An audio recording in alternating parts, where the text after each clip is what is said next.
जो लोगों ने, जिन साथियों ने ऊर्जा को महसूस किया, मतलब ये जो आप लोग सोचते ना ऐसे ऐसे उंगली हिला दो, ऐसे ऐसे क्रॉस करा दो, अरे इससे क्या होता है, क्या होगा, जिन लोगों ने ईमानदारी से किया है उनसे पूछे कि उनके अंदर ऊर्जा का प्रवाह बढ़ा है या नहीं बढ़ा। बताइए भाई, कौन व्यक्ति है जिसने ईमानदारी से किया और ऊर्जा के बढ़ते प्रवाह को महसूस किया? बताइए, है कोई? प्रणाम गुरुजी, मैं गोविंद बोल रहा हूँ। हम्म, जी गुरुजी, जैसे ही मैं इसको करता हूँ, इस क्रिया को करने के बाद में मेरे को ऐसा महसूस होता है गुरुजी। चलिए, गोविंद जी हो गए, दोनों और क्रिया कोई करता हूँ, साथी? दोनों। ठीक है, और कोई साथी? गुरुजी मुझे थोड़ा ठहराव फील होता है और मतलब स्ट्रेस वगैरह काफी मतलब कम होती है अब। कम होती, पहले ज्यादा जी। थी? जी मतलब वो मतलब चलने फिरने से लेके और बॉडी मूवमेंट तक में दिखती है वो चीज। चलिए, उससे आपको रिलीफ महसूस हो रही है? जी गुरुजी, बहुत ज्यादा। जीवन में आनंद होना चाहिए। आज ब्रह्मी जी नहीं जुड़े हैं क्या?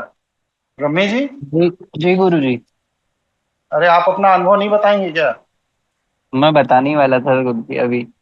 हाँ, अब मैं बता। रेगुलर प्रैक्टिस कर रहा हूँ इसकी, और अब वापस से मतलब 2-3 दिन के ब्रेक के बाद मैं चालू कर दिया है। तो अच्छा लग रहा है, मतलब एनर्जी हाई फील हो रही है। और ये बात मैं आज आपसे पर्सनली डिस्कस करने वाला था, लेकिन अभी आपने बोला है तो मैं डिस्कस करता हूँ। मेरे को मेरे मूलाधार चक्र पे कुछ सेंसेशंस फील हो रहे हैं जो कंटिन्यू चलते रहते हैं। और स्टार्टिंग में तो मैं इससे डर रहा था, लेकिन अब नहीं डर रहा हूँ। देखिए कितना बड़ा उदाहरण दिया ब्रह्मी जी ने। ऐसे ही और भी अपने बीच के साथी हैं। तो ये मत सोचिए कि ये दो ठो उंगली ऐसे मटकाने के लिए कह दिया, ऐसे ऐसे करने को कह दिया, ये क्या कह दिया। अरे करके तो देखो 10-10 मिनट। अगर पूरे शरीर के अंदर ऊर्जा का प्रवाह आपको एक बार अंदर तक हिला ना दे, तब आप हमें बताइए कि कुछ नहीं होगा। आप लोग उसे ये सोच रहे हैं, अरे क्या ऐसा नहीं है। आप सभी लोगों से ये आग्रह है कि हमको कल परसों नरसों में उंगली की फुल एक्सरसाइज और ये उंगली क्रॉस करने की फुल एक्सरसाइज के वीडियो बनाकर दीजिए, जिससे कि अब हम तीसरे श्रेणी की ऊर्जा आपको ट्रांसफर करना सीखें। और ये जब आप देंगे तभी वो क्रमबद्ध है। आप ये सोचे कि पीछे की दो छोड़ के आगे की दो कर लेंगे, कोई रिजल्ट नहीं निकलेगा। एक क्रम से आगे बढ़ेंगे तो रिजल्ट। ठीक है, चलिए प्रणाम गुरुजी। बताइए गुरुजी, मैंने कौन किया बोल। था शुरू फर्स्ट में उंगली वाली साधना, जब बहुत ज्यादा खट्टी खट्टी डकार, बहुत ज्यादा मतलब अंदर से पता नहीं हल्का महसूस हो गया था बिल्कुल। नमक के पानी का सेवन बढ़ाना चाहिए था, भोजन एकदम छोड़ देना चाहिए था, आग पर चढ़ा हुआ। 3 दिन में आप अग्नि एकदम पे ठीक हो चढ़ा जाते। हुआ भोजन तो गुरुजी बहुत कम कर रखा, बहुत बहुत बहुत कम। लेकिन नहीं, एकदम कम तो कर बिल्कुल रखा है या भोजन कम हो गया है? कम। भूख कम हो गई गुरुजी, मतलब इच्छा नहीं है आप खाने ये की। कहिए ना कि भोजन कम हो गया है। कम कर हाँ, रखा है माने जबरदस्ती कम कर रखा है। नहीं जबरदस्ती कम नहीं हो गुरुजी, गया है माने अब जरूरत नहीं है शरीर को भोजन की। अंदर से ही भूख नहीं है गुरुजी। हाँ तो बस ठीक है। भोजन की कोई जरूरत है ही नहीं जिंदा रहने के लिए। हम लोग अनावश्यक खाते हैं। ईश्वर ने शरीर के अंदर पूरा इतना सिस्टम डेवलप कर रखा है कि आपको बाहर से किसी भी चीज को इनटेक करने की जरूरत है। लेकिन बचपन से अन्नप्राशन नाम के एक जहरीले संस्कार के द्वारा हमें जबरदस्ती ओवर डाइट ठूसने की आदत डलवा दी गई, इसलिए हम लोग ज्यादा खाते। चलिए आगे बढ़ो। तो अब क्या होगा कि जब आपके अंदर ये दो हार्मोन बनेंगे, उसका परिणाम ये होगा कि आपके सोचने का प्रोसेस एकदम नया हो जाएगा। अज्ञात भय खत्म हो जाएगा। आंतरिक अशांति खत्म हो जाएगी। उतावलापन से आपको मुक्ति मिल जाएगी। अब आप किसी भी कार्य के लिए वृत्ति के आवेग में नहीं फंसेंगे, और उसका परिणाम क्या होगा कि आपके जीवन के सारे निर्णय सही होने लगेंगे, तो जीवन का संघर्ष स्वतः कम होने लगेगा। यही इस उपासना का उद्देश्य है कि आपके मस्तिष्क के द्वारा लिए जाने वाले निर्णय आपके जीवन में सहायक होने चाहिए, आपका जीवन निर्द्वंद होना चाहिए, आप किसी भी पूर्वाग्रह से प्रताड़ित ना हो, तभी आप जीवन में विकसित हो सकते। स्पष्ट है? जी गुरु। स्पष्ट है गुरु जी। स्पष्ट है गुरु। ठीक है। अब जब ये खत्म हो जाएगा आपका साधना की तैयारी का ये पूरा पोर्शन, तो फिर आपके भूख आप देखेंगे 90% कम हो गई, 90% और भूख जब 90% कम हो जाएगी और आपकी एनर्जी का लेवल 3 गुना बढ़ जाएगा। भूख कम हो जाएगी, एनर्जी का लेवल 3 गुना बढ़ जाएगा, तब आप ये मानिए कि अब आप साधना करने के लिए एकदम तैयार हैं। यहां तक विषय मैंने रखा। किसी के मन में कोई जिज्ञासा, कोई प्रश्न हो पूछ लीजिए, फिर अगले विषय पर आता हूं। गुरु जी सुशील बोल रहा हूँ। जो आपने क्रिया बताई करने की, ये क्रिया जो 3 उंगलियों की एक साथ होती है हाथ में, वो परफेक्ट होती है। उसके बाद ब्रेन में ऑक्सीजन जैसे ठंडा महसूस होता है, नींद आ जाती है, नींद में कोई दिक्कत नहीं है। लेकिन जो फिंगर और पसीना आता है गुरु जी, पहली चीज जो होती है कि बॉडी से अपना पसीना निकलता है पूरा, और पसीने में कोई गंध या कुछ इस तरह का नहीं है, तो थोड़ा चिपचिपापन था वो कम हो गया अभी। लेकिन जो उंगली क्रॉस करने वाली बात है, इसको मैंने थोड़ा अपनी तरफ से मॉडिफाई ये किया है कि मैं 10 बार क्रॉस कर रहा हूँ और 10 बार इन करा रहा हूँ। तो मैं अभी इसी स्लो प्रैक्टिस से इसको कर रहा हूँ गुरु जी। इसमें 1-2 बार ये टकरा जाती है। कोई बात नहीं, कोई बात जी। और कोई प्रश्न किसी का? विषय यहां मैंने इसको पूरा कर दिया साधना की तैयारी का। अब मैं चैप्टर को कंक्लूड करने जा रहा हूं। यहां तक किसी के मन में कोई प्रश्न, कोई जिज्ञासा हो तो पूछ लीजिए। नहीं है? आगे बढ़े। क्लियर है गुरु जी। क्लियर।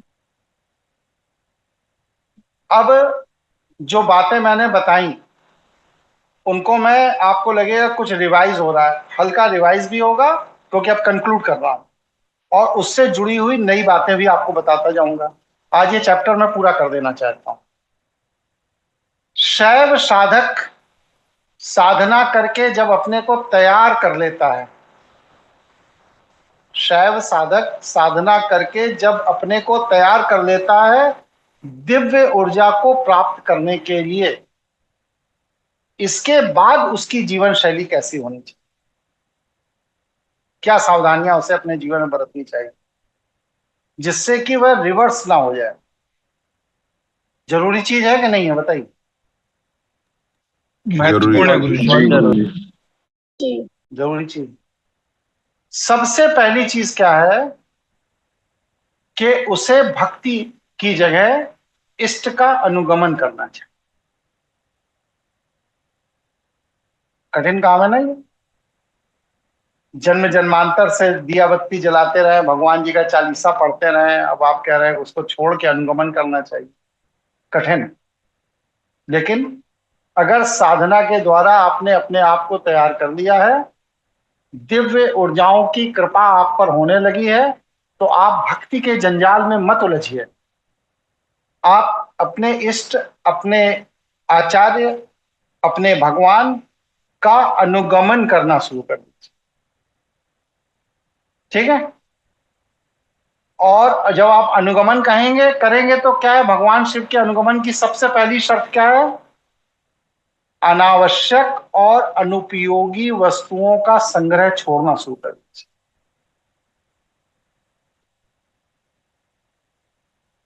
क्या कहा मैंने? अनावश्यक और अनुपयोगी वस्तुओं का त्याग कर दीजिए, संग्रह करना बंद कर दीजिए। आप कैसे छांटेंगे कि कौन सी वस्तु अनावश्यक है और अनुपयोगी है, कैसे छांटेंगे? क्या क्राइटेरिया है? गुरुजी, गुरुजी स्वप्ना बोल रहे हैं। ऐसी वस्तुएं जो हम बहुत कम यूज करते, लाइक जो महीने भर से जो यूज ही नहीं किया, वैसी वस्तुएं अनावश्यक होगी, या कभी बस अपना कोई मेमोरी के लिए रख लिया। ठीक, और कोई सब? गुरुजी, जिस वस्तु से हमारा काम चल रहा है उसकी जगह कोई ऑल्टरनेटिव की फिर फालतू जरूरत नहीं पड़ेगी, जिससे हमारा जीवन व्यापन हो सकता है। जो जरूरी है वो बस, उसके सिवाय कोई जरूरत नहीं। सीधी सी बात है, घर में जो भी सामान है उसको देख लीजिए कि एक वर्ष में आपने कितनी बार प्रयोग किया। अगर आपने किसी भी वस्तु का पिछले एक वर्ष में एक भी बार प्रयोग नहीं किया है तो उसको तत्काल घर के बाहर कर दो। क्यों? क्योंकि वह वस्तु की जो अपनी ऊर्जा है वह आपके साधना की ऊर्जा से पोषण देने लगती और आपके साधना में अवरोध करने लगती। मैंने देखा बहुतों के घरों में पुराने टीवी के स्क्रीन पड़े रहते हैं, इसके कंप्यूटर के, मोबाइल है नया खरीद लिया, पुराना पड़ा हुआ है अलमारी में। बहुतों क्या मैं देखता हूँ, क्रॉकरी नई आ गई है, नया सेट आ गया, पुराना सेट सजा रखा है, नया सेट भी उसी बगल में सजा के रख लिया। कपड़े हैं, नॉवेल जो लोग पढ़ने का शौक रखते हैं, उपन्यास वगैरह, आप तो खैर लोग कम पढ़ते हैं, पढ़ चुके हैं, सब बात है, जीवन में कभी दोबारा पढ़ना नहीं है, लेकिन सजी हुई है। बर्तन है, अनावश्यक रखते हैं। मतलब आप अपने घर में किसी भी चीज को देखकर ये विचार कीजिए कि इसका उपयोग मैंने पिछली बार कब किया था, क्या भविष्य में अब इसका उपयोग करना है? का नहीं। कब किया था? का 1 साल पहले। इसका मतलब वह चीज आपके लिए इस समय अनुपयोगी हो गई। उसको किसी मंदिर को दे दीजिए, किसी व्यक्ति को दे दीजिए, जिसको जरूरत है उसे दे दीजिए। अपने पास अनावश्यक संग्रह मत कीजिए। अगर आप अनावश्यक अपने पास संग्रह करते हैं तो वह आपके साधना की ऊर्जा से स्वयं को पोषित करने लगती है और आपके साधना की ऊर्जा का स्तर गिरने लगता है। स्पष्ट है? स्पष्ट है गुरुजी। अच्छा गुरुजी। जय गुरुजी। जिस घर में इस तरह का कबाड़ बहुत इकट्ठा होता है उस घर में नकारात्मकता अलग ही दिखाई देती है, नहीं दिखाई देती? दिखाई देती है गुरुजी, दिखाई देती है। बाहर से अच्छा सा चद्दर डाल देने से या अलमारी में कोई बढ़िया सा स्टिकर चिपका देने से वो नकारात्मकता छिपती नहीं, वो दिखाई देती। व्यक्ति को नहीं दिखेगी, लेकिन जो औरे के स्तर पर कार्य करने वाला व्यक्ति है उसको दिखाई देती। और एक बार आप इसको साफ करके देखिए, एक कमरे का, पूरे घर का नहीं, किसी एक कमरे का साफ करके देखिए और फिर आप वहां पर बैठ के साधना कीजिए। देखिए आपके साधना के स्तर में कितनी तेजी से विकास होता है। और जिस कमरे में इस तरह की उल जुलूल फिजूल चीज रखी है, आप वहां पर बैठ के साधना करके देखिए, आपका साधना की ऊर्जा नाभि के ऊपर आएगी ही नहीं, चाहे जितना प्रयास करें। सामान जितना कम होगा सुषुम्ना नाड़ी उतनी ज्यादा सक्रिय होगी, वरना जीवनी ऊर्जा इड़ा और पिंगला के बीच में घूमती रहेगी। स्पष्ट है? किसी के मन में कोई विचार हो तो पूछिए। बोलो भाई, स्पष्ट है? नहीं हुआ? स्पष्ट है। स्पष्ट है गुरुजी। ठीक है ना? आपके घर लोग कहते हैं ना हमारे घर में बरकत नहीं होती। आप एकदम इस तरह के शब्द कहने वाले व्यक्ति के घर का एक विश्लेषण कीजिए बस, आप देखिएगा उसमें 60 से 70% सामान उसके घर में ऐसा होगा जो पिछले 4-6 साल में इस्तेमाल नहीं किया गया। यही उसके घर की बरकत को रोकने का मुख्य कारण है। कोई ग्रह नहीं है, कोई नक्षत्र नहीं, कोई भगवान नहीं। आपने वस्तुओं को मृत प्राय रख लिया है, मरी हुई अवस्था में रख लिया है, और जब आपने वस्तुओं का कब्रिस्तान बना लिया है तो वहां पर आपकी बरकत का सवाल ही नहीं पैदा होता। स्पष्ट है? आगे बढ़ूं? जी गुरुजी। जी गुरु जी। जी गुरु जी। कुछ जहन में आ रहे हैं कुछ ऐसे घर जिनके अनावश्यक संग्रह रखा रहता है? सुशील बोल रिलेटिव रहा नहीं है हूँ। गुरु। बोलिए बोलिए। गुरुजी सुशील बोल रहा हूँ कि अभी जो विचार मतलब जो दिखता है स्पष्ट, वो ये दिखता है कि जैसे कमरे में बस सिर्फ एक टेबल, एक कुर्सी और एक स्टडी मतलब एक फ्यूचरिस्टिक जो माइंड में आता है कि ये सब चीजें रखी है, उनको निकाल दिया जाए और एक नया सोर्स ऑफ रखा जाए। ये बार बार मतलब इमेजिन होता है, तो शायद में भी ये इसी पर्सपेक्टिव में है ये कि कम से आपके कम साधना की ऊर्जा आपको निर्देश देती है। ये आपके साधना की ऊर्जा आपको निर्देश देती है, ऐसा कर लो, ऐसा कर लो, जिससे तुम्हारा विकास होगा। हम उसको इग्नोर कर देते हैं, तो जहां फंसे हैं फंसे रह जाते। चलिए दूसरा विषय। मैंने क्या बताया कि जैसे आप अनावश्यक घर के अंदर सामानों का संग्रह करते हैं, उसी तरह इस शरीर के अंदर अनावश्यक अतिरिक्त भोजन का संग्रह कर। इसलिए हमें अतिरिक्त भोजन नहीं करना है। जब भी आप अतिरिक्त भोजन करेंगे तो आपके शरीर के अंदर विष बनेगा, और वो जो विष होगा, जब भी आप साधना करने बैठेंगे तो विष कंफर्टेबल नहीं महसूस करेगा, तो वह आपको साधना नहीं करने देगा, आपकी साधना में सबसे बड़ी बाधा पैदा करेगा।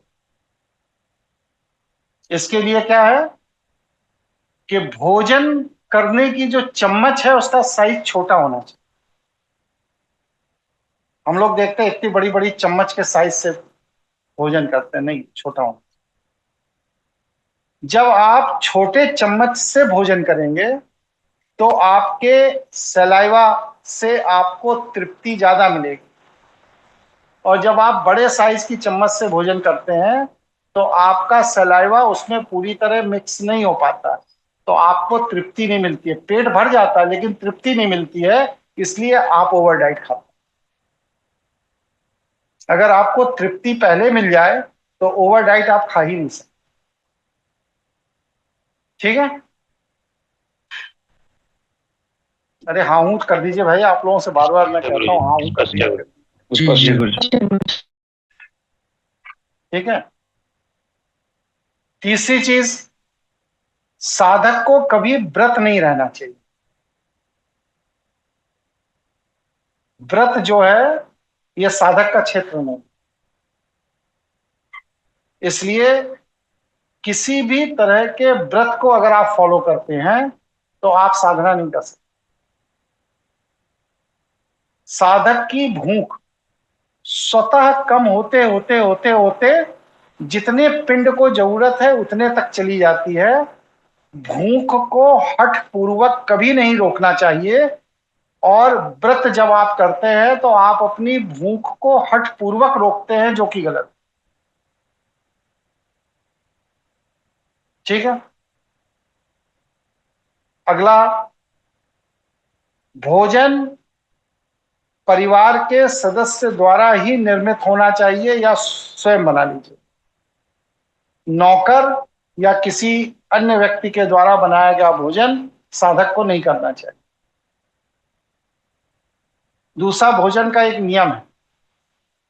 वो नियम यह है कि जब कटोरी, चम्मच या रोटी को आप तोड़ रहे हैं उस समय आपका मुंह शांत होना चाहिए, और जब आपने तोड़कर मुंह में डाल लिया और चबाना शुरू किया तो उस समय आपका हाथ शांत हो जाना चाहिए। चबा लीजिए, फिर हाथ को निर्देश दीजिए। और हम लोग करते क्या है, खाते चले जाएंगे, चब नहीं रहा है, आधा अधूरा निगलते चले जा रहा है। क्यों? क्योंकि जब हम चबा रहे हैं उसी समय हाथ ने अगला कौरा तोड़ के तैयार कर लिया। किस लिए? जल्दी ठूसना है, कहीं ट्रेन ना छूट जाए। तो ये जो ठूसने की प्रक्रिया है ये भोजन नहीं है। आपने मुंह में डाला, चबा लीजिए, उसको निगल लीजिए, और जब निगल लीजिए तब हाथ से दूसरा कौड़ा तोड़कर खाइए। एक दिन करके देखिए, अगर आप 6 रोटी खाते हैं तो 2 ही रोटी में आप संतुष्ट हो जाएंगे। ठीक है? खाने को ताजा खाइए, पर अति गर्म या अति ठंडा कभी नहीं। हम लोग क्या करते हैं, माइक्रोवेव में या चूल्हे पर दाल सब्जी बहुत जल्दी जल्दी गर्म कर ली और रख लिया, उसी में खाते जा रहे हैं, फूंकते जा रहे हैं। आइसक्रीम ले आए, स्वाद के लिए 1 आध चम्मच खानी चाहिए, इतना बड़ा डोंगा भर के ले आए, खा रहे हैं। फिर क्या करेगा, मंदाग्नि हो जाती है, डाइजेशन डिस्टर्ब हो जाता है। भोजन ताजा करिए, ना अति गर्म करिए ना अति ठंडा करिए। कारण क्या है, ऐसा मैं क्यों कह रहा हूं बताइए।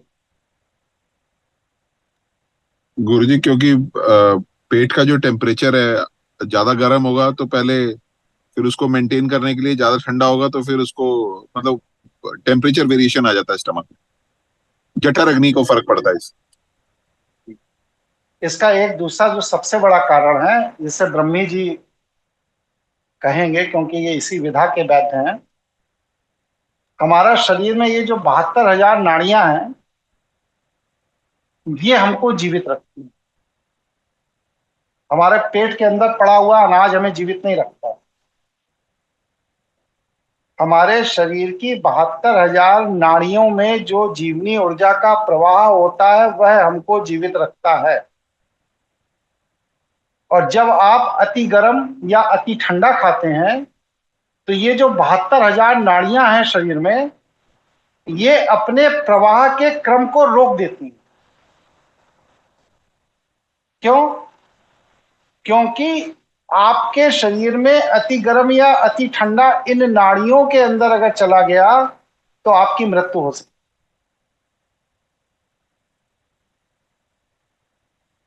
इसलिए इन 72,000 नाड़ियों को ईश्वर द्वारा प्रदत्त ऐसे गेट वॉल्व दिए गए हैं शरीर में कि अगर आपने अति गर्म या अति ठंडा खाया तो ये नाड़ियां स्वतः उस गेट वॉल्व को बंद कर देती हैं, जिससे कि आपके शरीर के अंदर जीवनी ऊर्जा का प्रवाह जो फ्रीक्वेंटली होना चाहिए वो रुक जाता है। और ये 6 से 8 घंटे तक रुका रहता है, तब तक आप दोबारा खा लेते हैं। इसीलिए शरीर का विशेष ऑर्गन खराब होना शुरू हो जाता है। जो वॉल्व देर से खुलता है, जहां जीवनी ऊर्जा का प्रवाह कम होता है, खराब हो जाता है। रक्त, ब्लड शरीर को पुष्ट करने में सहायक है, लेकिन शरीर को जीवित रखना, पुष्ट करना अलग है, जीवित रखना अलग है। रक्त शरीर को पुष्ट करने में सहायक है, लेकिन शरीर को जीवित रखने के लिए नाड़ियों में जीवनी ऊर्जा का प्रवाह परम आवश्यक है। अगर जीवनी ऊर्जा का प्रवाह नहीं हो रहा है तो कितनी भी पौष्टिक ब्लड हो आपका, आप अपने ऑर्गन को क्योर नहीं कर पाएंगे। क्यों बताइए ब्रह्मी जी, मैं सही सही पढ़ा रहा हूँ, गलत तो नहीं पढ़ा रहा हूँ? बताइए। बिल्कुल सही गुरुजी, बिल्कुल सही। बिल्कुल सही पढ़ा रहा हूँ। कॉन्ट्रवेक्शन ऑफ एनर्जी हो जाता है। हाँ, और हमारे यहाँ एलोपैथी में जीवनी ऊर्जा के प्रवाह को नहीं पढ़ाया जाता, ये आयुर्वेद में पढ़ाया जाता है जी। हमारे यहाँ वहां पर क्या पढ़ाते हैं, ब्लड से हेमोग्लोबिन के माध्यम से ऑक्सीजन नहीं गई इसलिए ऑर्गन खराब हो गया ना। ब्लड से ऑक्सीजन जाए या ना जाए, अगर ऑर्गन में जीवनी ऊर्जा का प्रवाह बना है तो वह ऑर्गन कभी खराब नहीं हो सकता। कोई आयुर्वेदा से जुड़े हुए व्यक्ति हो तो बताइए भाई, मैं सही कह रहा हूँ, गलत बात तो नहीं कह रहा हूँ? सही सही बात है गुरुजी। आयुर्वेद से तो नहीं हो, लेकिन जितना चर्चा और समझा है उसके हिसाब से ब्लड के अंदर एक श्रिन होता है, उसमें ऑक्सीजन ट्रेवल करता है। ठीक है, स्पष्ट है। और ऐसा होता क्यों है, इसका कारण भी समझ लीजिए। हार्ट हमारे ब्लड को पंप नहीं करता, ये भी एक मिथ है। एक ये मुट्ठी बराबर यहाँ हार्ट है, इसमें ये सामर्थ्य नहीं है कि ये पूरे शरीर के अंदर ब्लड को सर्कुलेट कर, नहीं। फिर ये कौन चीज करता है, हमारे नसों के अंदर जॉइंट्स में छोटे छोटे वॉल्व लगे होते हैं।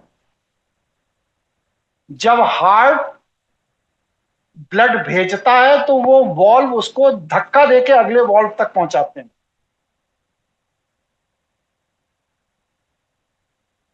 और वह वॉल्व उस ब्लड को जो धक्का देकर अगले वॉल्व तक पहुंचाते हैं, उसमें जब ट्यूनिंग गड़बड़ हो जाती है तो शरीर में दर्द होने लगता है। और उसकी ट्यूनिंग अगर सही रहती है तो फिर शरीर में दर्द नहीं होता है। हार्ट ने पंप किया, एक वॉल्व ने दूसरे को ब्लड दिया, दूसरे ने तीसरे को दिया, तीसरे ने चौथे को दिया, इसी तरह वो वापस फिर हार्ट में आ गया। आज चंद्रशेखर मिश्रा जी जुड़े नहीं है, नहीं तो बताते मैं सही सही पढ़ा रहा हूं कि नहीं।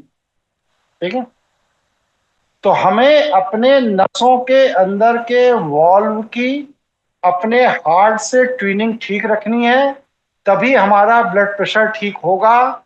अगर हमारे नसों के अंदर के वॉल्व और हार्ट का वॉल्व की ट्यूनिंग ठीक नहीं है तो धरती की कोई दवा आपके ब्लड प्रेशर को ठीक नहीं कर सकती।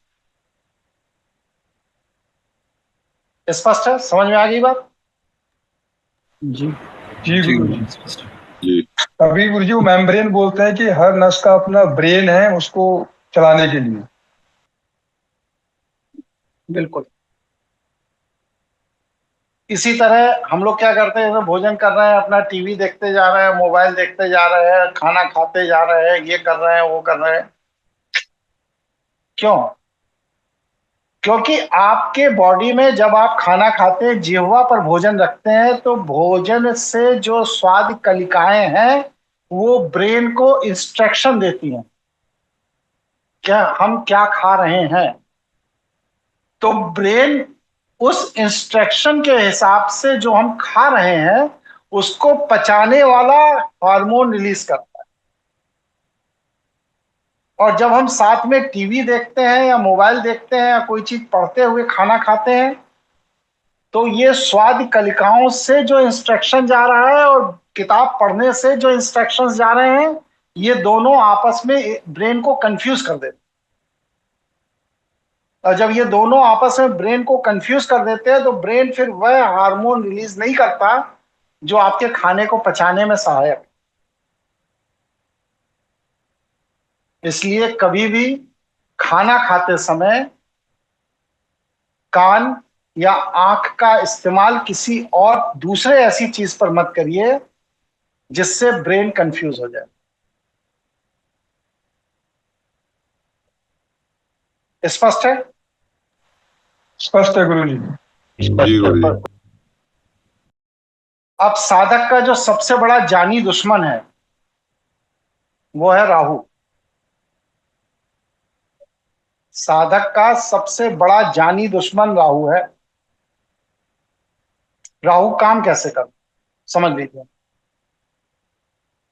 राहु स्थान और समय के भ्रम से काम करता है। अगर स्थान और समय के भ्रम को आपने नियंत्रित कर रखा है तो राहु आपका कुछ नहीं उखाड़ सकता, कहीं भी बैठा हो। अब जैसे उदाहरण,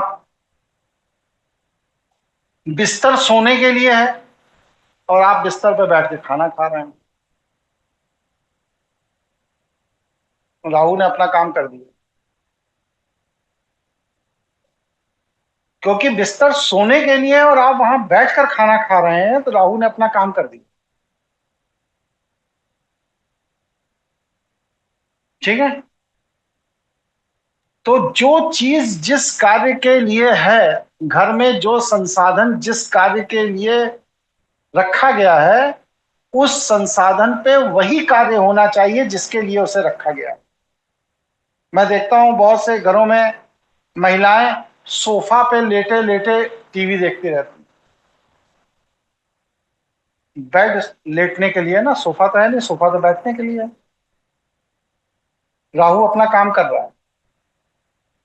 जो बैठने की जगह है वहां आप लेटे हैं, जहां लेटने की जगह है वहां खा रहे हैं, जहां पर खाने की जगह है वहां पर आप दारू की बोतल रखे हुए हैं। राहु अपना काम कर रहा है। और फिर आप कहते हैं हमें साधना में कोई उपलब्धि नहीं हो रही। कहां से होगी? इसलिए साधक को जो चीज जिस प्रयोजन से लिया है उसने, उस चीज का इस्तेमाल उसी प्रयोजन से करिए। ये आदत बनानी पड़ेगी। और कभी भी स्मेल करने वाली चीज घर में मत रखिए। जैसे मैं देखता हूं बहुत से घरों में खाना बनाया, मसाला कढ़ाई में लगा हुआ है, उन्होंने उठा करके नीचे धुलने डाल दिया। अब श्रिंक के नीचे पड़ा है, महरी नहीं आई, एक दिन पड़ा है। अब आप उस किचन में जाइए तो एक अलग ही तरह की दुर्गंध हो रही है। माजे की महरी मजवाना उसी से है, लेकिन जब आप गए, आप सिंपल नल की टैप खोलिए और कढ़ाई में ऐसे ऐसे करके पानी पलट दीजिए, फिर कढ़ाई रख दीजिए। खाना खा के गए, अपनी थाली कटोरी सिंपल पानी से धोया, धुलने में डाल दीजिए। उसमें आपका जूठा पदार्थ अगर लगा हुआ है और वह बदबू कर रहा है, सुनिए, आपका आहार का अंश आपकी कटोरी आपकी थाली में लगा है और वह सुगंध की जगह दुर्गंध दे रहा है, तो आपके जीवन में भी दुर्गंध बढ़ेगी। राहु इसी तरह काम करता है। इसलिए बर्तन माजना नहीं है, लेकिन आप गए, भाई 2 कटोरी 1 गिलास है, नल खोला, ऐसे ऐसे पानी डाल दिया, जो उसमें चिपकी हुई चीज है वो बह गई, धुलने में डाल दिया। अब शाम को नौकरानी आएगी, अपना मास्ती रहेगी। लेकिन लोग ऐसा नहीं करते। बहुत छोटी छोटी चीजें, लेकिन ध्यान देने योग्य। इसके अलावा क्या है कि साधक को ऑब्जर्वेशन पर ध्यान देना चाहिए, ना कि शास्त्रों पे। हम लोग क्या करते हैं, जो हमको ट्रेंड किया गया है वैष्णव के द्वारा, कि शास्त्र ही प्रमाण है, शास्त्र में जो लिखा है वही सत्य है। और अगर किसी का ऑब्जर्वेशन शास्त्र के विपरीत है तो कहेंगे तुम भ्रमित हो, शास्त्र में ये लिखा हो। शास्त्र प्रमाण नहीं है। जिस देश काल परिस्थिति में वह शास्त्र निर्मित किया गया, वह देश काल परिस्थिति आज बदल गई, तो शास्त्रों के अंदर लिखे हुए सिद्धांत और सूत्र भी आज के परिप्रेक्ष्य में निष्प्रभावी हो गए। अब शास्त्र प्रमाण नहीं है। जब तक कि वैसी ही देश काल परिस्थिति पुनः उपस्थित ना हो जिस देश काल परिस्थिति में वह शास्त्र लिखा गया था, तब तक शास्त्र प्रमाण नहीं है। मेरी बात से किसी के असहमति हो तो बताइए।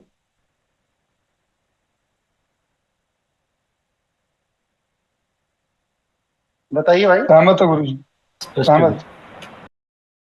इसलिए शास्त्र प्रमाण नहीं। अब क्या है कि शास्त्र की जगह प्रकृति आपका मार्गदर्शन करती है। शास्त्र सहायक है, आपका ऑब्जर्वेशन नेचर के साथ जो है वह प्रमाण है। इसलिए अपने ऑब्जर्वेशन को स्ट्रांग कीजिए। क्यों? क्योंकि जिस शास्त्र को आप बेस बना रहे हो वो भी किसी के ऑब्जर्वेशन को ही तो लिखा गया है।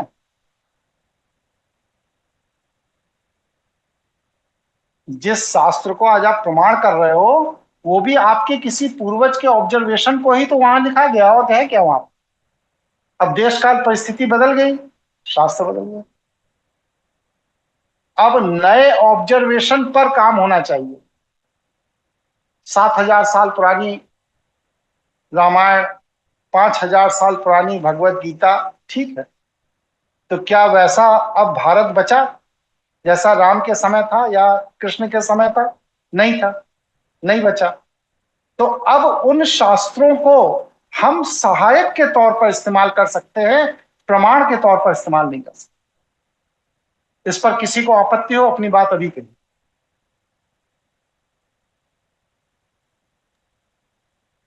मुझे एक क्वेश्चन है। बोलिए बोलिए। तो जैसे अभी आप बोल रहे हैं कि शास्त्र को प्रमाण ना माने, तो ऐसे तो हम लाइफ में हर चीज को ऐसा डिनाई कर सकते हैं कि हम नहीं मानेंगे, हर एक चीज को। जैसे हमने मैथमेटिक्स पढ़ा है, हमने एलजेब्रा पढ़ा है, सब कुछ ही पढ़ा है, तो उसे भी हम ऐसे उपयोग डिनाई क्या करेंगे? है? उसको कैश में कन्वर्ट कर पाए जो आपने अलजेब्रा मैथमेटिक्स नहीं, पढ़ा था? नहीं, उस बात से मैं बिल्कुल सहमत हूँ, लेकिन यदि हम ऐसा बोलने भी जाएंगे तो हमको लोग मूर्ख बोलना ही नहीं मान। है, हमें अपने जीवन में अपनाना है, किसी दूसरे को नहीं समझाना। जिसकी गरज है समझे, नहीं गरज है ना समझे। हमें अपने जीवन में सभी तरह के भ्रम से निकलने के लिए ये अपनाना है। जी। जो भ्रम में फंसा हुआ है, फंसा रहना चाहता है, उसे फंसा रहने दीजिए, क्योंकि वो साधक नहीं है, आप साधक। हम ये इंस्ट्रक्शन साधक के लिए दे रहे हैं, जन सामान्य के लिए नहीं दे रहे जी। हैं। स्पष्ट है? स्पष्ट है। ठीक है। और फिर वही बात आ गई हार्मोन वाली। साधक को सदैव दूसरे के हित में समय और काल की सूक्ष्म इकाई का सम्मान करना चाहिए। जो साधक लोक के हित में समय और काल के सूक्ष्म इकाई का सम्मान नहीं करता, वह साधक कभी भी काल जयी साधक नहीं बन सकता।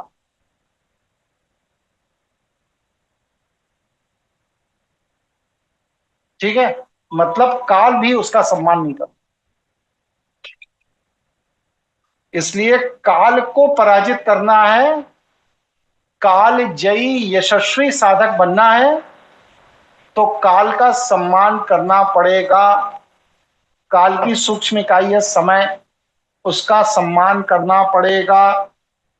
अगर आप समय का सम्मान नहीं करते हैं तो कभी भी आप काल जयी नहीं हो सकते। ठीक है, आगे बढ़ू? जी।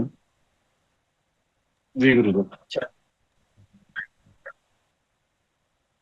एक दोष और साधकों में होता है। क्या होता है? साधक पूर्वाग्रही होते हैं। होते हैं नहीं होते? पूजा पाठ साधना करने वाले जो लोग होते हैं उनके कुछ अपने फितूर होते हैं जो उनके दिमाग में चलते रहते। जैसे कोई हमें छू ना ले, कोई हमारा सामान ना छू ले, हम किसी के हाथ का बना नहीं खाते, हम किसी को ये नहीं करते, किसी को वो नहीं करते, वगैरह वगैरह वगैरह, पूर्वाग्रह। तो साधक को पूर्वाग्रही नहीं होना चाहिए, अपने अनुभव पर चीजों को समझना चाहिए। अगर आप पूर्वाग्रही हैं तो आप कभी भी साधना में उच्चता को प्राप्त नहीं कर सकते। अगर आपने अपने जीवन को अपने अनुभव से समझा है तो आपके जीवन में निरंतर साधना के क्षेत्र में विकास होगा। स्पष्ट है? आगे बढ़ूं? स्पष्ट है बिल्कुल। ठीक। और एक और चीज, साधक को कभी भी प्रतिस्पर्धा नहीं करनी चाहिए। क्यों? क्योंकि देश काल परिस्थिति वृत्ति के अनुसार ईश्वर ने हर व्यक्ति पर अलग अलग समय पर अलग अलग तरह की कृपा का विधान किया है। देश काल परिस्थिति और वृत्ति के अनुसार ईश्वर ने अलग अलग समय पर अलग अलग तरह की कृपा का विधान किया है। और अगर आप अपनी तुलना किसी दूसरे से कर रहे हैं तो आप उस ईश्वरीय विधान का विरोध कर रहे हैं। क्यों कर रहे हैं? क्योंकि आपके लिए ईश्वर ने एक अलग तरह की कृपा निर्धारित की है और किसी दूसरे के वृत्ति अलग है, इसलिए उसके ऊपर अलग तरह की कृपा निर्धारित की है। दोनों लोगों का कभी भी वृत्ति अलग अलग होने पर कृपा एक जैसी ईश्वर की हो ही नहीं सकती। इसलिए प्रतिस्पर्धा में फंसना ही नहीं है, वरना साधक सदैव भ्रमित घूमता रहे, ये मिल गया, ये नहीं मिला, ऐसा हो गया, वैसा हो गया। स्पष्ट है? आगे बढ़े। जी गुरु जी जी गुरु। अब जब हम सोकर उठते हैं तो जो लोग अकेले रहते हैं उनकी बात अलग है, लेकिन सामान्यतः जो परिवारों में रहते हैं वो लोग सोकर उठते हैं और अपने बिस्तर को ऐसे ही छोड़ देते हैं। साधक को कभी भी अपना बिस्तर किसी और से ठीक नहीं करवाना चाहिए। कारण बताइए, कोई अगर सही सही कारण बताएगा तो उसको पुरस्कार दिया जाएगा।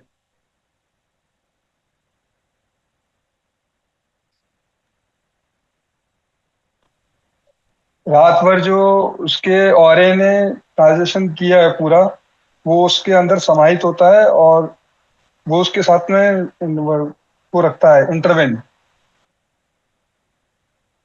काफी हद तक सही है, थोड़ा सा और आगे बढ़िए। प्रणाम गुरुजी। गुरुजी, जो साधना में ऊर्जा इकट्ठी होती है पूरी, वो आपके रूम में भी और आपके जो आपकी बेडशीट है या जो आप ऊपर ओढ़ते हैं उसके अंदर वो पूरी ऊर्जा होती है।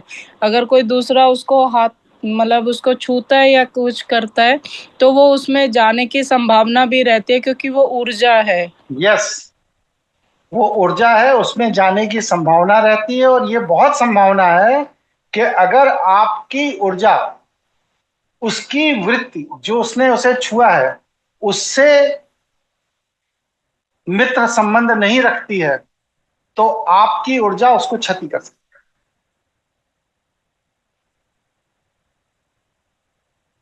इसलिए साधक को कभी भी, क्योंकि वह लोक कल्याण के लिए निकला है ना, किसी के विनाश के लिए तो निकला नहीं है, इसलिए साधक को कभी भी किसी भी अवस्था में अपने बिस्तर को, अगर पत्नी बच्चे साथ में हैं तो पत्नी से कहे ठीक करे, या कुछ और, मतलब कि किसी अजनबी किसी बाहरी व्यक्ति से अपने बिस्तर को साफ ठीक नहीं कराना चाहिए। नहीं तो उसकी ऊर्जा के प्रभाव से किसी को क्षति भी हो सकती है। और जब आप स्वयं ठीक करते हैं तो क्या होता है, क्योंकि वह आपकी ऊर्जा का अंश है तो वह आप में वापस समाहित हो जाता है। इसीलिए देखिए, जो नर्स या आया या वार्ड बॉय का काम करते हैं जो लोग, वो बीमार लोगों की सेवा करते करते करते करते करते करते अल्पायु मर जाते हैं,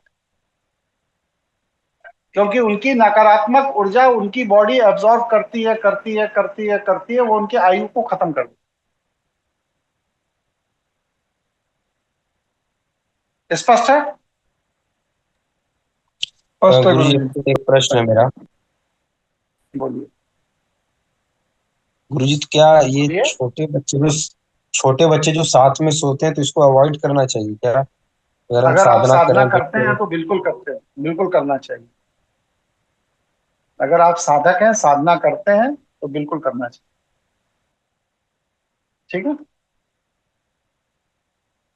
दूसरा, राहु का प्रवेश आपके साधना स्थल पर ना हो, इसलिए जो भी जूता चप्पल खड़ाऊ आदि आप जो भी पहनते हैं वह कम से कम आपके कमरे से 5 से 7 फीट दूर होनी चाहिए।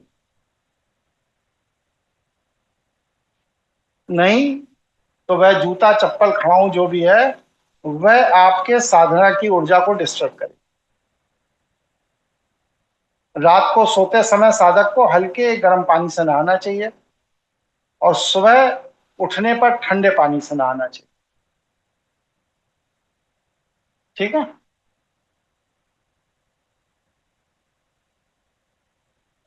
अब 2 बातें और। साधक को यथाशक्ति जितना संभव हो पाए जीव जंतु पशु पक्षी वनस्पति से संवाद करने की चेष्टा करनी चाहिए। आप संवाद करेंगे ठीक है, इससे आपकी संवेदनशीलता विकसित होती चली जाती। अपना आत्मविश्लेषण जरूर कीजिए, अपनी कमियों को ध्यान से समझिए, उन्हें सुधारिए और अपने आत्मविश्लेषण को आप अपनी डायरी में अगर नोट करने का अभ्यास बना रहे हैं तो आपके विकास की संभावना 10 गुना तेज हो जाती, 10 गुना 10 टाइम्स। इसलिए साधक को आत्मविश्लेषण करके अब हम किस वृत्ति पर सुधार करेंगे इसको लिखना जरूर चाहिए। साधक को कभी अनावश्यक नहीं बोलना चाहिए, धीमे बोले, जितनी जरूरत है उतना बोले, अनावश्यक नहीं बोलना चाहिए, नहीं तो साधना की ऊर्जा का क्षय होता है। साधक को कृत्रिम मीठा पदार्थ नहीं खाना चाहिए। साधक को कर्ज से मुक्त रहना चाहिए, किसी का उधार नहीं होना चाहिए उसके ऊपर, क्योंकि अगर वह उधार में फंसा रहेगा तो हमेशा उसका दिमाग उधार के प्रेशर में रहेगा, फिर वो साधना नहीं कर पाएगा। इसलिए उसे कर्ज से मुक्त रहना चाहिए। निर्धारित समय पर साधक को भोजन करना चाहिए, निर्धारित समय पर सो के उठना चाहिए, और जो मैं बताता हूं कि व्यक्ति को अहंकार आदि से मुक्त रहना चाहिए। यहां तक मैंने विषय को रखा। किसी साथी के मन में कोई प्रश्न, कोई जिज्ञासा पैदा हुई है, आप अपनी बात रखिए। गुरुजी एक सवाल था मेरा। हाँ बताइए। गुरुजी आपने कहा कृत्रिम मीठा नहीं खाना चाहिए, जो शहद हम जो आपने तो बताया प्राकृतिक हर्बल रूप से मीठा है, वो ले सकते हैं गुरुजी तो उससे? प्राकृतिक मीठा है, बिल्कुल ले सकते नहीं गुरुजी, मैं एक चीज और पूछना चाह रहा था, या ज्ञानता है उसकी। कहते हैं कि गरम, जैसे हमने मुलैठी की और उसकी जैसे आपने बताया कि चाय का ऑल्टरनेटिव ले लें और उसमें हम शहद डालते हैं, तो कहते हैं गरम चीज में अगर शहद डाल दें तो वो नहीं पॉइजन बन डालना जाता है। क्या ये चाहिए। सत्य है? हाँ, ये आपके पैंक्रियाज को डैमेज करने लगता है। ठीक है देखिए, गुरुजी। नेचर ने जिस टेम्परेचर पर जो चीज दी है उस टेम्परेचर पर वही चीज हमारे लिए उपयोगी है। हम लोग गड़बड़ी क्या करते हैं कि तरबूज लाए, अब तरबूज खेत में तो पड़ा हुआ था 42 डिग्री पे, और हमने तरबूज लाकर काट के फ्रिज में रख दिया 12 डिग्री पे, और फिर इसके बाद उसको खा लिया। वह तरबूज अब तरबूज नहीं बचा, जैसे ही वह 42 डिग्री का तरबूज 12 डिग्री पे कन्वर्ट हुआ, अब वो जहर है। नेचर ने जिस तापमान पर किसी पदार्थ को पैदा किया है उस तापमान पर आप अतिरिक्त उसको गर्म करेंगे या अतिरिक्त ठंडा करेंगे तो उसकी गुणवत्ता खत्म हो जाती है। इसलिए जैसा है वैसा स्वीकार कर लीजिए। स्पष्ट है? कोई और प्रश्न किसी जी का? जी गुरुजी। पूछिए भाई, कोई प्रश्न हो किसी साथी का? गुरुजी बस प्रणीत। एक छोड़, हाँ आप पूछिए प्रणीत। नहीं नहीं, बोलिए नवीन जी, आप कर लीजिए फिर नहीं मैं नहीं, पूछूं। मेरा तो एक जनरल है, पहले आप पूछ लीजिए, मैं उसके बाद ही।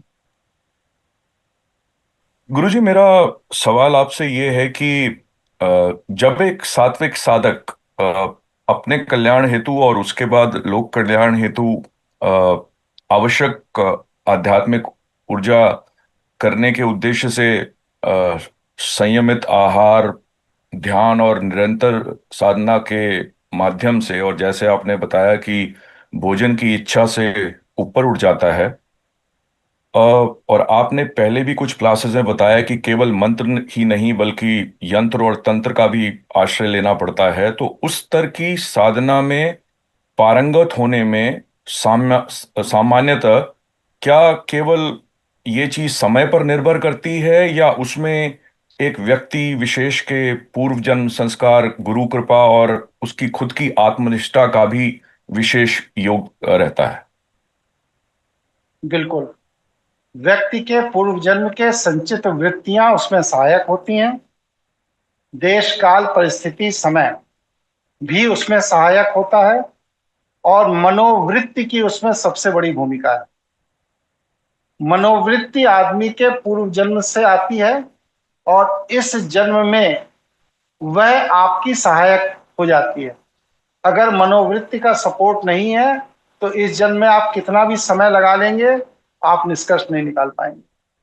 इसलिए मनोवृत्ति जो पूर्व जन्म के संचित संस्कारों से आई है, उसके अंदर दोषपूर्ण वृत्तियों को पहचान कर उन्हें अलग करना है।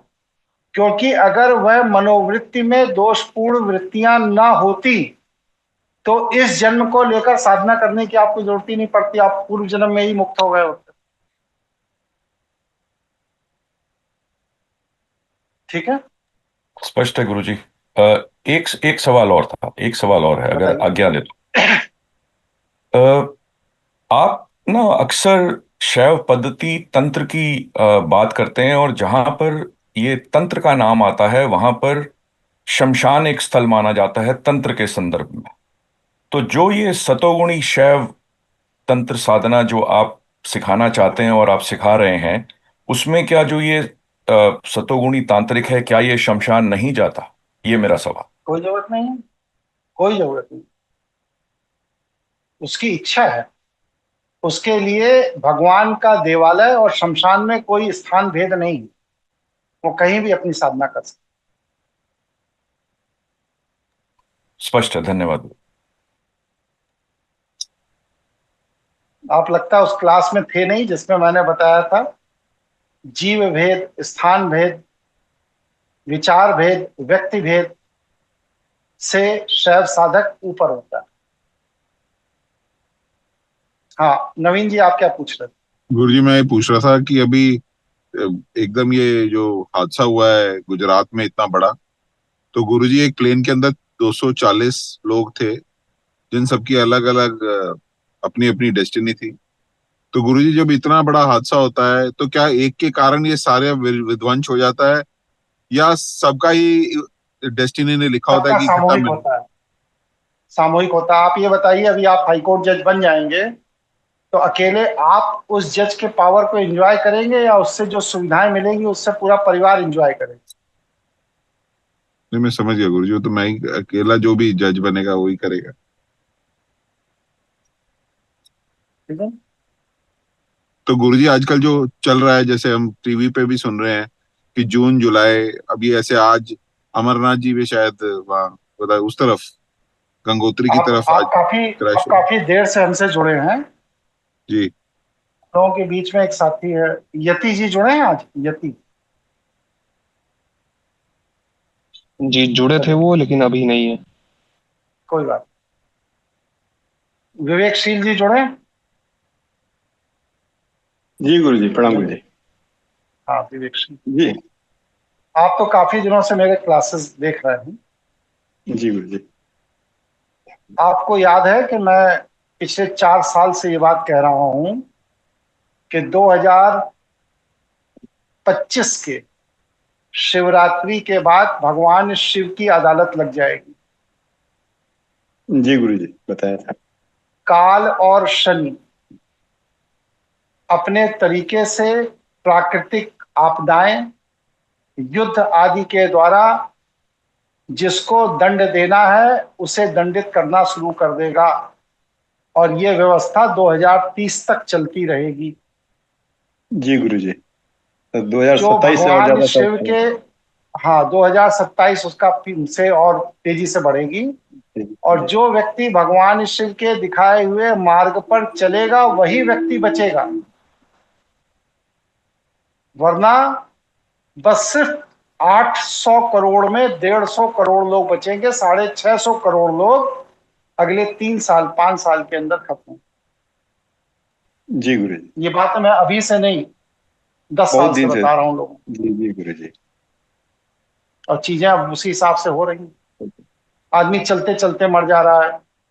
शादी में लड़का घोड़ी पर बैठा वहीं हार्ट फेल कर गया, डांस कर रहा है मर गया, दुकान पे सामान लेने गया मर गया, गाड़ी चलाते चलाते मर गया, गाड़ी पुल से नीचे गिर गई। तो ये सारी चीजें काल के प्रवाह से, अभी चीजें और बिगड़ेंगी। इसीलिए भगवान शिव की शरण में आइए, वही काल को रोक सकते हैं, वरना काल तो अपने क्रम में अपना काम करेगा ही। 2054 का वर्ष सतयुग के आरंभ का वर्ष है। कलयुग अपने चरम पर आ गया है। अगले 25 साल में कलयुग खत्म होगा। सनातन धर्म के अतिरिक्त जितने भी धर्म हैं, यह सब अगले 25 साल में उसी तरह गायब हो जाएंगे जैसे दुर्गंध युक्त हवा सुगंध के आने पर गायब हो जाए। बहुत कुछ बदलने वाला है आपके हमारे देखते देखते। इसलिए ना काहू से दोस्ती और ना काहू से बैर, किसी से कोई प्रतिस्पर्धा नहीं। भगवान शिव का कार्य हो रहा है, या तो हम सहयोग करें या हम तटस्थ रहें, हस्तक्षेप की कोई जरूरत नहीं। क्यों? क्योंकि अब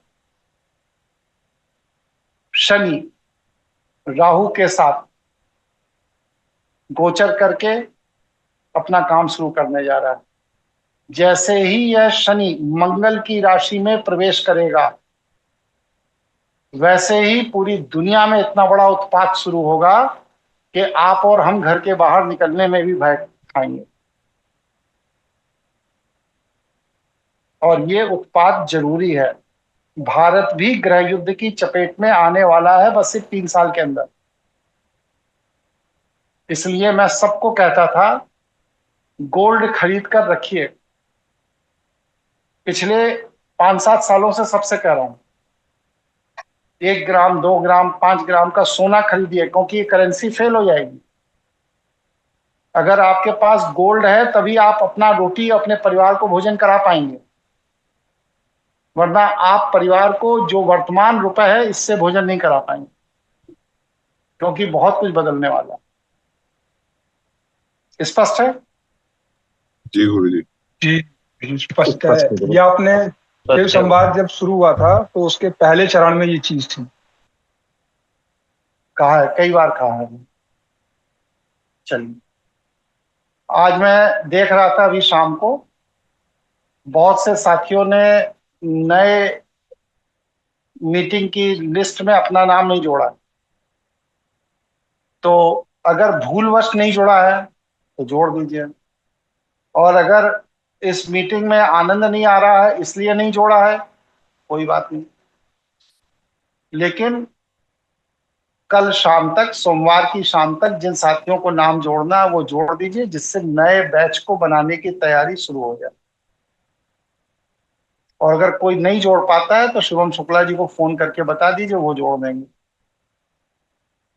स्पष्ट है? आज का क्लास यहीं पूरा करते हैं।